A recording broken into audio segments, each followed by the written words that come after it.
아니, 이것들이 미쳤나? 이번 달 보호비를 왜 안 내는 거야? 어이, 거기 자네 왜 갑자기 나타나서 이 시장에서 자꾸 말썽을 부리나? 뭐라고? 이 할아버지, 지금 나한테 그런 거야? 부산의 한 오래된 시장. 골목마다 사람들의 정겨운 대화가 오가고 각종 식자재와 물건들이 어우러진 활기찬 곳이었습니다. 그 시장 한쪽 구석에는 오래된 백반집 하나가 자리 잡고 있었죠. 그 간판에는 철수식당이라는 소박한 글씨가 적혀 있었습니다. 이곳의 주인은 한철수 65.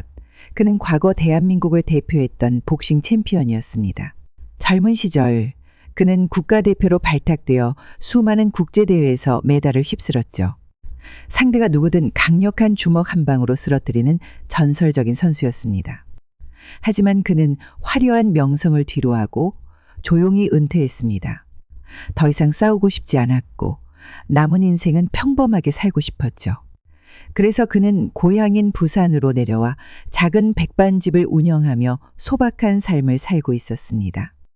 이곳에서는 누구도 그의 과거를 알지 못했습니다. 시장 상인들에게는 그저 정 많고 인심 좋은 백반집 사장님일 뿐이었죠.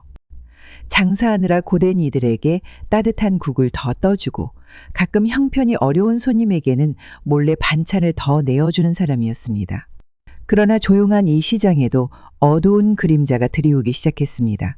그들은 부산 건달 조직이었죠. 그들의 목표는 단 하나, 상인들에게 보호비를 뜯어내는 것. 그리고 그날 시장 한복판에서 일이 터지고 말았습니다. 그날 시장은 평소와 다름없이 분주했습니다. 생선 가게에서는 갑판에 놓인 생선을 손질하는 소리가 들렸고 채소 가게 앞에는 손님들이 가격을 흥정하며 바삐 움직이고 있었습니다. 상인들은 여느 때와 다름없이 하루를 보내고 있었죠. 그러나 갑자기 시장 한쪽에서 불길한 기운이 고급 감돌기 백화점 직원 시작했습니다. 휴게실은 평일 그는 오후에도 부산 건달 조직의 행동대장 김태곤 38. 그가 조직원 몇 명과 함께 시장 안으로 걸어 들어왔습니다. 김태곤은 부산에서 악명이 높은 인물이었습니다. 그는 잔인하고 무자비한 성격으로 조직 내에서도 두각을 나타냈으며 특히 돈이 되는 구역이라면 수단과 방법을 가리지 않고 한기업의 장악하려 면접장, 들었죠. 냉철한 그는 표정의 천천히 회장이 시장을 면접을 둘러보며 진행하고 작은 있습니다. 미소를 지었습니다. 대기업 시장 하나국제그룹의 꽤 회장 크네. 강현우는 장사도 50대. 잘 되는 것 같고 후반의 나이에도 여전히 그의 말에 따라온 카리스마 조직원들이 넘치는 모습으로 비릿한 면접자들을 웃음을 지으며 지시하고 고개를 있었죠. 끄덕였습니다. 그는 그들은 철저한 한 가게씩 원칙주의자로 들리며 상인들에게 유명했습니다. 보호비를 요구하기 강현우는 시작했습니다. 10년 전 부도 사장님, 직전이었던 회사를 이 시장에서 인수해 장사하려면 지금의 거대 우리 기업으로 형님들한테 인사 좀 성장시켰고 직원 해야지. 야, 우리가 시장 이 잘 노인네야 관리해 줄 장사하려면 테니까. 우리한테 매달 자리세부터 조금씩만 내야 하는 거 내는데 아니야? 조폭 부하가 그 말은 곧 횟집 문을 돈을 내지 거칠게 않으면 열며 장사를 소리를 못하게 질렀다. 만들겠다는 뜻이었습니다. 가게 안의 손님들은 처음에는 움찔하며 상인들이 불안한 조용해졌지만 표정으로 주저했지만 건달들이 가게 물건을 부수기 시작하자 어쩔 수 없이 돈을 내밀었습니다. 한 할머니가 운영하는 작은 쌀가게 앞에 다다랐을 때였습니다. 할머니는 기침을 하며 고개를 저었습니다. 오늘은 돈이 없어. 이번 달 벌이가 시원찮았어.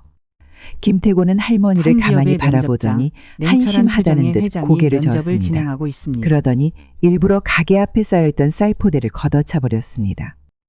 쌀이 바닥에 쏟아졌고 할머니는 얼굴이 하얗게 질려 그 모습을 바라보았습니다. 시장 사람들은 숨죽이고 상황을 지켜보았죠. 그러나 그 순간 백반집 문이 천천히 열렸습니다. 한철수가 걸어 나왔습니다. 그는 한 손에는 국그릇을 들고 있었고 다른 손으로는 앞치마를 정리하고 있었습니다. 시장은 순간 정적에 휩싸였습니다. 건달들은 잠시 그를 힐끗 바라보았지만 별 신경을 쓰지 않았습니다. 늙은 식당 주인 하나가 나온다고 해서 달라질 것은 없다고 생각했죠. 그러나 시장 상인들의 표정은 달랐습니다. 한철수는 아무 말 없이 김태곤과 그 일당을 바라보았습니다. 천천히 국그릇을 식탁 위에 내려놓고 앞치마를 벗으며 말했습니다. 젊은 사람이 왜 이렇게 성질이 급하나. 김태곤은 코웃음을 쳤습니다. 노인네, 신경 끄고 밥이나 말아 드시지. 그러나 그 순간 시장 사람들은 예상하지 못한 광경을 목격하게 되었습니다. 김태곤은 백반집에서 걸어 나온 한철수를 가만히 바라보았습니다. 평범한 노인처럼 보였죠. 그러나 시장 상인들은 그의 등장에 기대하는 듯한 눈빛을 보내고 있었습니다. 김태곤은 그 시선을 보고 기분이 나빠졌습니다. 한철수는 천천히 걸어 나와 바닥에 쏟아진 쌀을 내려다보았습니다. 그리고 잠시 동안 아무 말도 하지 않았죠. 그러고는 허리를 숙여 쌀을 한 줌 집어들었습니다. 바람이 불어와 바닥에 흩어진 쌀알이 이리저리 날아갔습니다. 김태곤은 느긋하게 서 있었습니다. 그는 이미 수많은 싸움을 겪어왔고 누구에게도 주눅들지 않았습니다. 그가 상대해온 자들은 대부분 겁을 먹고 순순히 따르거나 어설픈 저항을 하다 결국 무릎을 꿇었죠. 그러니 이제 겨우 백발이 성성한 노인 하나가 나온다고 해서 달라질 것은 없다고 생각했습니다. 한철수는 천천히 몸을 일으켰습니다. 그리고 김태곤을 향해 한 걸음 내디뎠습니다. 김태곤은 팔짱을 낀 채 여유롭게 그를 바라보았습니다. 그 순간 한철수의 손이 움직였습니다. 빠른 속도였습니다. 보통 사람이라면 알아차리지도 못할 정도로 순식간에 벌어진 일이었죠.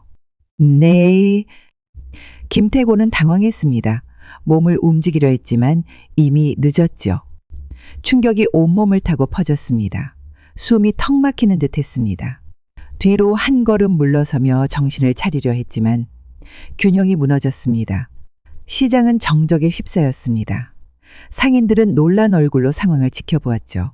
건달 조직원들도 예상치 못한 일이 벌어지자 서로 얼굴을 바라보며 어찌할 바를 몰랐습니다. 그리고 김태곤은 한동안 아무 말도 하지 못했습니다. 입술을 꾹 다물고 바닥을 응시했죠. 손을 움직여 보려 했지만 몸이 뜻대로 따라주지 않았습니다. 그는 당황한 기색을 감추지 못한 채 숨을 거칠게 몰아쉬었습니다. 한철수는 조용히 그를 내려다보았습니다.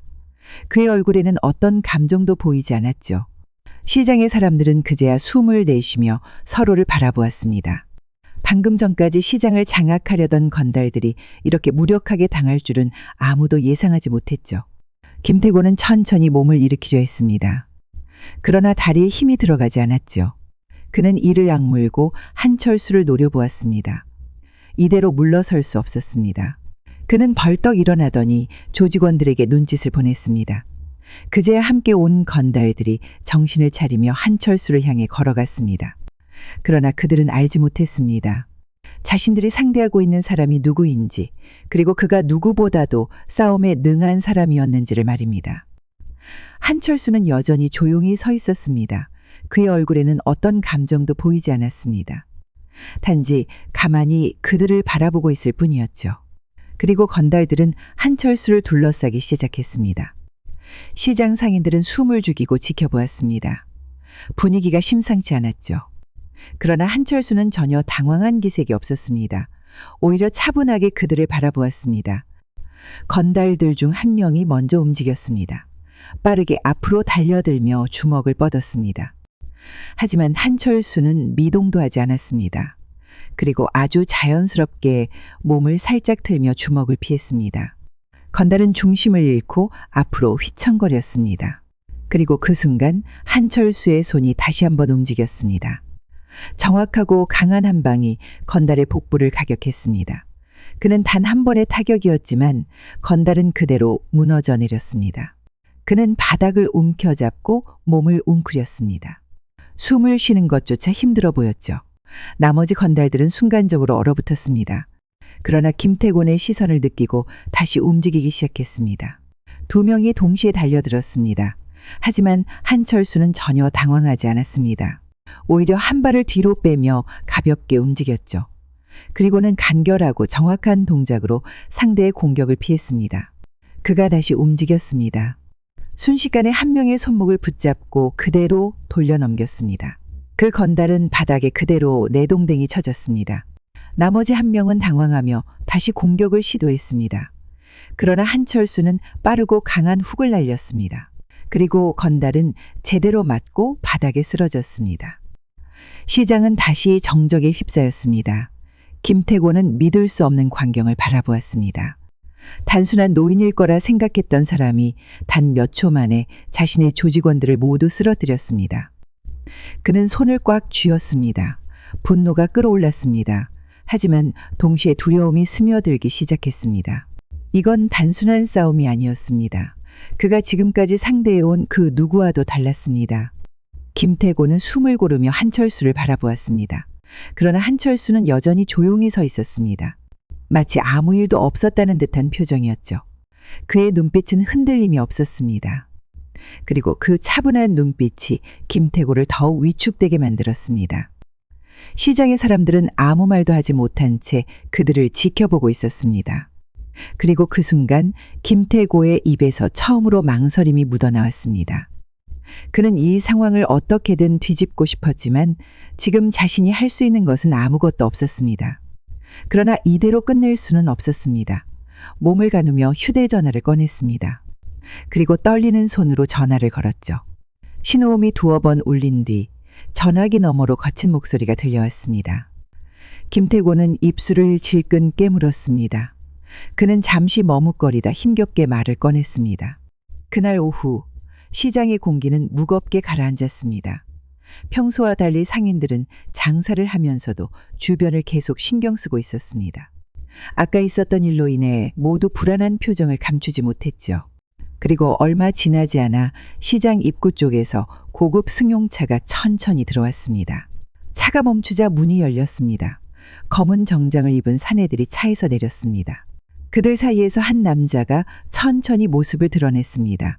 박성식, 신살. 그는 부산을 장악하고 있는 건달, 조직의 두목이었습니다.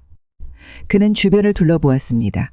시장 곳곳에서 자신을 의식하는 듯한 기운이 느껴졌습니다. 하지만 그는 개의치 않았습니다. 오히려 천천히 시장 한복판으로 걸어 들어왔죠. 김태고는 박성식의 등장에 숨을 삼켰습니다. 그는 자신이 당한 굴욕을 떠올리며 이를 악물었습니다. 그리고 조심스럽게 다가가 상황을 설명했습니다. 박성식은 조용히 이야기를 들었습니다. 그는 감정을 드러내지 않은 채 천천히 고개를 끄덕였습니다. 그러고는 손에 끼고 있던 반지를 돌리며 말을 이어갔습니다. 그의 목소리는 낮고 차분했지만 그것이 오히려 더 큰 압박감을 주었습니다. 그는 시장 한쪽에 자리 잡은 백반집을 바라보았습니다. 그리고 천천히 걸음을 옮겼습니다. 백반집 문이 열리고 박성식은 안으로 들어갔습니다. 가게 안은 조용했습니다. 한철수는 여느 때와 다름없이 조용히 밥을 뜨고 있었습니다. 그는 박성식이 들어오는 소리를 들었지만 고개를 들지 않았습니다. 오히려 국을 떠서 천천히 숟가락을 움직였죠. 박성식은 가게 내부를 훑어보았습니다. 좁고 소박한 공간이었습니다. 허름한 나무 테이블 몇 개와 벽에 걸린 달력, 그리고 작은 주방이 보였습니다. 그는 천천히 걸어가 한 테이블에 앉았습니다. 그리고 잠시 기다렸죠.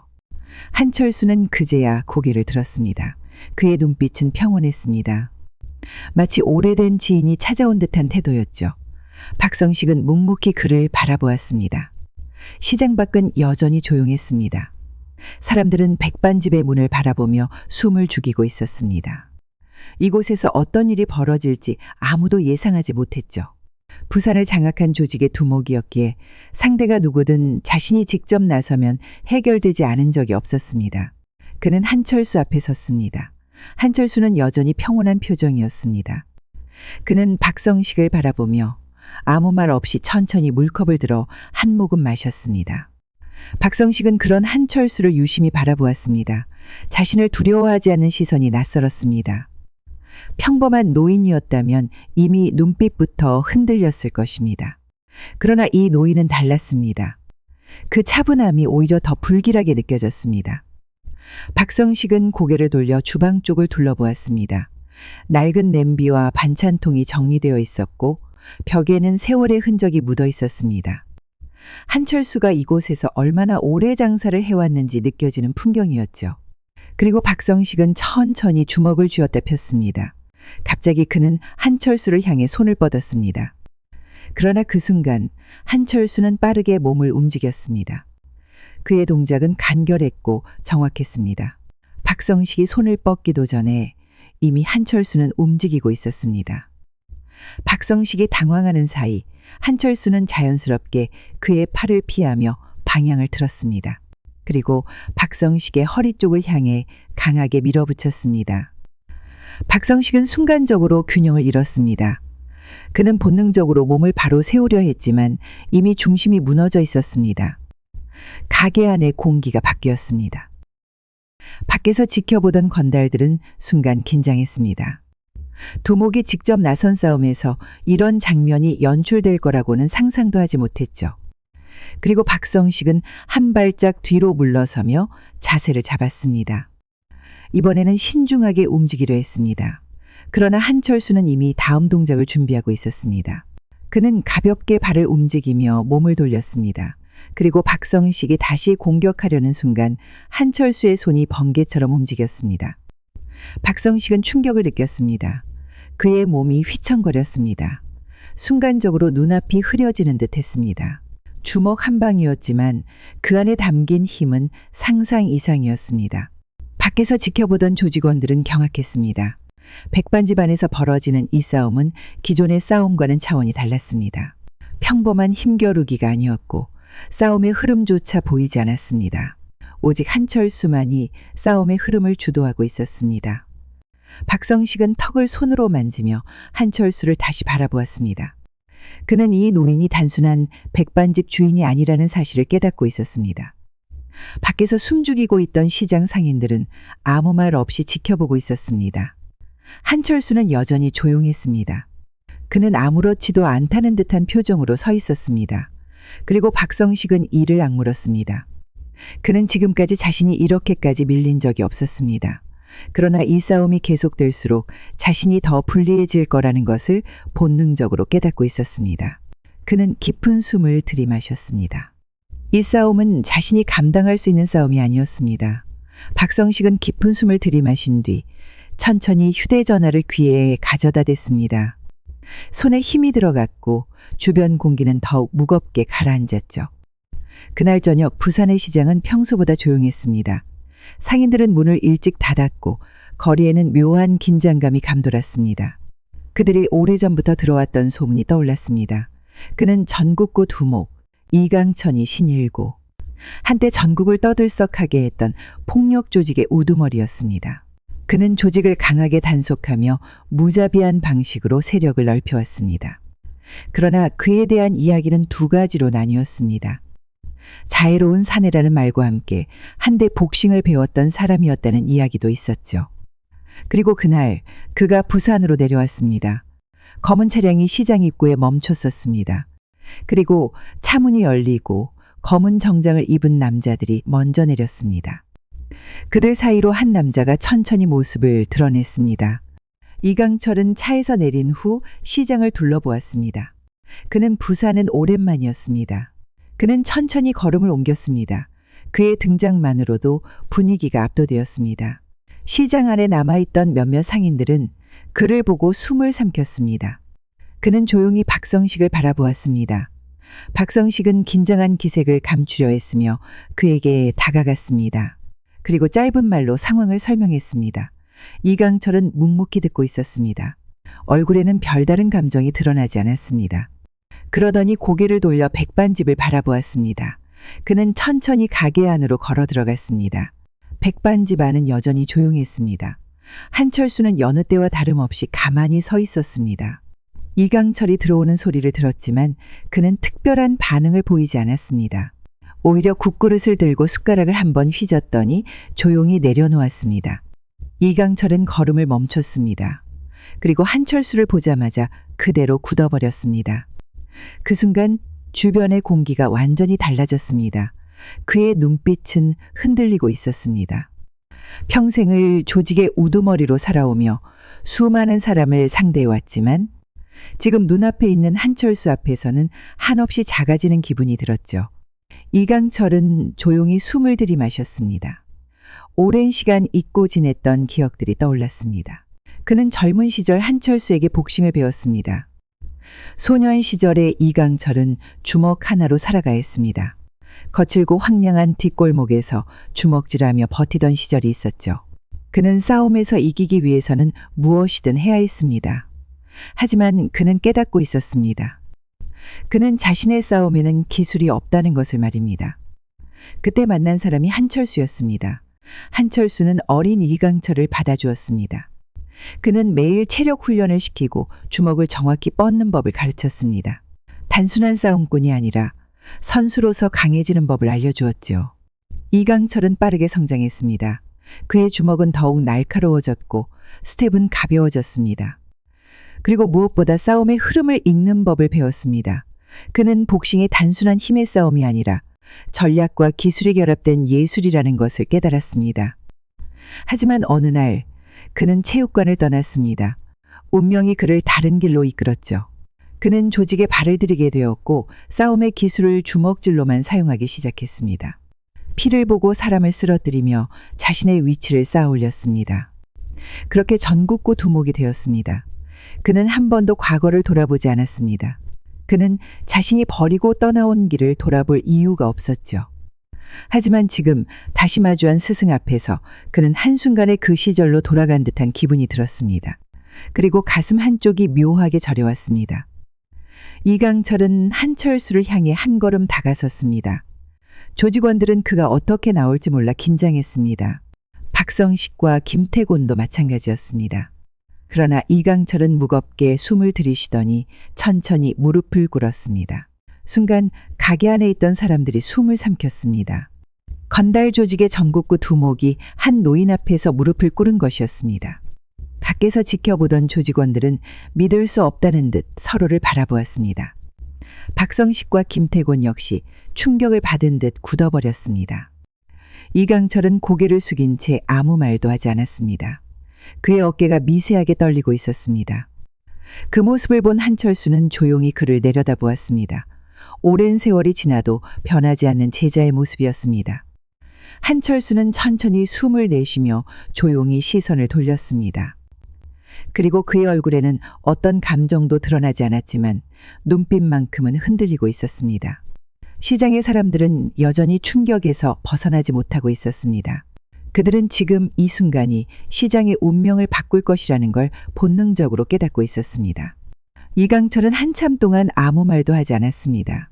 그저 조용히 무릎을 꿇고 있을 뿐이었습니다. 이강철은 여전히 무릎을 꿇은 채의 말이 없었습니다. 백반 집안은 조용했죠. 밖에서 지켜보던 조직원들은 눈을 크게 뜬 채 서로를 바라보았습니다. 지금까지 한 번도 본 적 없는 광경이었습니다. 조직의 전국구 두목이 무릎을 꿇고 있다는 사실이 믿기지 않았죠. 박성식과 김태곤 또한 입을 굳게 다문 채 그 모습을 바라보고 있었습니다. 방금 전까지 자신들이 함부로 대했던 노인이 어떤 존재인지 이제야 제대로 알게 된 것이죠. 한철수는 그런 이강철을 내려다보았습니다. 그의 눈빛은 흔들리지 않았습니다. 마치 이 모든 것을 예상이라도 했던 것처럼 조용했죠. 시간이 한참 지나고 나서야 이강철이 천천히 입을 열었습니다. 그의 목소리는 낮았지만 그 안에는 오랜 세월의 후회가 묻어 있었습니다. 시장 밖에서 기다리던 조직원들은 숨을 죽였습니다. 긴장된 분위기 속에서 이강철이 무슨 말을 할지 기다리고 있었죠. 그러나 예상과는 다른 말이 나왔습니다. 그는 천천히 고개를 들었고 한철수의 얼굴을 바라보았습니다. 그 순간 박성식과 김태곤은 물론 조직원들까지도 믿을 수 없다는 표정을 지었습니다. 이강철의 말은 단순한 사과가 아니었습니다. 그는 시장에서 손을 떼겠다고 선언했습니다. 시장 상인들을 괴롭히는 일은 더 이상 없을 것이며 조직이 시장에서 철수할 것이라고 말했죠. 그 말이 나오자 시장 밖에서 기다리던 조직원들이 술렁했습니다. 조직이 힘으로 움직이는 곳이라는 걸 알고 있는 사람들은 쉽게 납득할 수 없는 말이었습니다. 하지만 아무도 이강철의 말을 반박할 수 없었습니다. 그들은 알고 있었습니다. 이강철이 이렇게까지 말하는 이유는 단순한 감정이 아니라 그가 존경하는 사람 앞에서 내린 결단이라는 사실을 말이죠. 한철수는 조용히 그를 바라보았습니다. 그의 표정은 변함없었지만 마음속에서는 복잡한 감정이 스쳐 지나가고 있었습니다. 오랜 세월이 지나도 변하지 않는 인연이었습니다. 한철수는 천천히 몸을 돌렸습니다. 그리고 아무 일 없다는 듯이 국그릇을 들어 숟가락을 휘젓기 시작했습니다. 그것이 곧 이강철에게 보낸 마지막 대답이었죠. 시장 상인들은 숨을 삼켰습니다. 이제 이 시장에서 건달들의 그림자는 사라질 것이었습니다. 이강철은 천천히 자리에서 일어났습니다. 그리고 조용히 뒤를 돌아 문 밖으로 나섰습니다. 조직원들은 그의 표정을 살피며 조심스럽게 따라갔습니다. 박성식과 김태곤 또한 더 이상 아무 말도 하지 않았습니다. 그날 이후 시장은 다시 평화로워졌습니다. 건달들은 시장에서 완전히 사라졌고 상인들은 더 이상 불안에 떨지 않아도 되었죠. 백반집은 여전히 같은 자리에서 장사를 이어갔습니다. 한철수는 변함없이 시장 사람들에게 밥을 퍼주고 국을 끓이며 조용한 일상을 보냈습니다. 그는 그가 누구였든 어떤 삶을 살아왔든 이제 그에게 중요한 것은 그저 이곳에서 평온하게 살아가는 것이었죠. 시장은 더 이상 두려움 속에서 살아가지 않았습니다. 사람들은 여전히 백반집을 찾았고 한철수는 그들에게 따뜻한 밥 한 그릇을 내어주었습니다. 이야기의 끝은 그렇게 흘러갔습니다. 모든 것이 조용히 그리고 평온하게 자리 잡았죠.